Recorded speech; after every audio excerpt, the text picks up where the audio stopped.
South আফ্রিকার বিপক্ষে final ম্যাচে ভারতের একাদশে ছিলেন না মোহাম্মদ সিরাজ। সেটা নিয়ে প্রশ্নটা হয়তো ওঠেনি, কারণ ফাইনালে সাউথ আফ্রিকাকে পরাজিত করেছে টিম ইন্ডিয়া। চমৎকার জয়ে দীর্ঘদিন পর টি-20 বিশ্বকাপের শিরোপার মুকুট পড়েছে ভারত ক্রিকেট দল। এদিকে দলের শিরোপা অর্জনে স্বাভাবিকভাবেই খুশি ভারতের বর্তমান দলের অন্যতম সেরা পেসার মোহাম্মদ সিরাজ।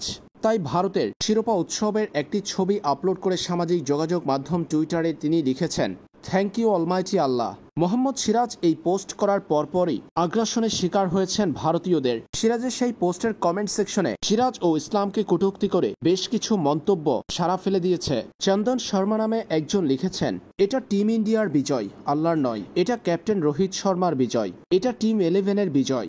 এটা 1.1 বিলিয়ন ভারতীয়র বিজয়। কেন সবকিছু ইসলামের সঙ্গে সংযুক্ত করা হয়? এছাড়াও জেএস নামে এক ভেরিফাইড পেজ থেকে লেখা হয়েছে, সৃষ্টিকর্তা প্লেয়িং 11-এ ছিল না।